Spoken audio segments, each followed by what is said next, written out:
Shalom Racha. Afin de s'introduire dans le monde intérieur, l'homme se doit de percevoir le monde, ce monde-là de la pnimiout, comme un monde, une réalité à part entière, indépendante et indépendant du monde matériel dans lequel on se trouve. Nous avons vu, il y a le monde Chitsoni, extérieur, le monde Pnimi, intérieur, et le Chibour, le lien qu'il va y avoir, les échanges qu'il va y avoir entre les deux mondes. Mais d'abord de comprendre que le monde intérieur de la Pnimiout, c'est un monde en soi.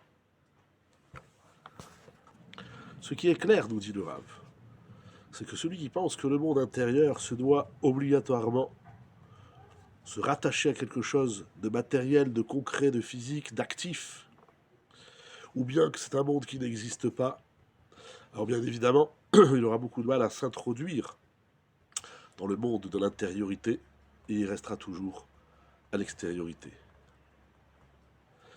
Par exemple, de manière générale, nous dit le Rav, lorsque les gens vont écouter des conférences, des shiurim, sur les sujets de l'intériorité, de la pnimiout, en général, ils cherchent des conseils, des exercices pratiques. Certains même appellent ça une boîte à outils. C'est-à-dire qu'on a appris un grand concept, maintenant, comment on va le traduire dans l'action. Ils vont même jusqu'à penser que si le conférencier, le Rav, n'a pas donné d'exercice pratique, alors ils interrompent, ils arrêtent d'aller écouter ces shiurim. Parce qu'ils sentent que de cela, il ne leur reste rien du tout. Ils sortent rien. Bon, on a entendu des idées, bon, mais ça ne se traduit pas en action. Pas compris que ça va changer l'essence de leur être. Ils vivent que dans l'action. Donc si ça ne se traduit pas en action, c'est vide.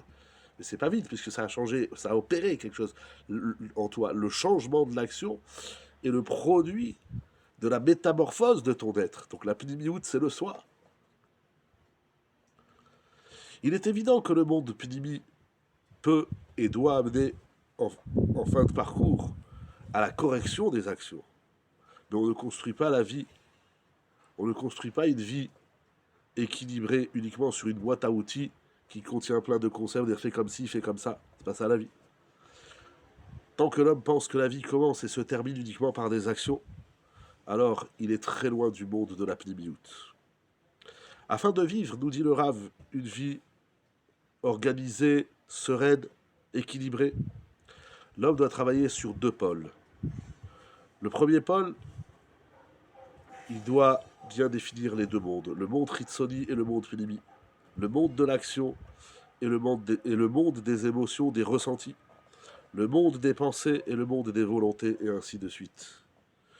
Le deuxième pôle, il va falloir unifier, associer tous ces mondes, le monde des pensées avec le monde du ressenti, ou le monde de l'action, ou les deux ensemble, ou le monde des émotions avec le monde de l'action, et ainsi de suite, selon toutes les formules possibles et inimaginables, en fonction du lieu, du moment, du sujet et de la nécessité. Il faut bien comprendre chaque élément, chaque monde, qu'est-ce qui est Chitsoni, qu'est-ce qui est Pnimi. Ensuite, il faut apprendre à réunir les énergies extérieures et les énergies profondes et intérieures. Il faut savoir les adapter aux endroits, aux personnes, etc. Comme il se doit. C'est ça l'art du monde de la pnimiout.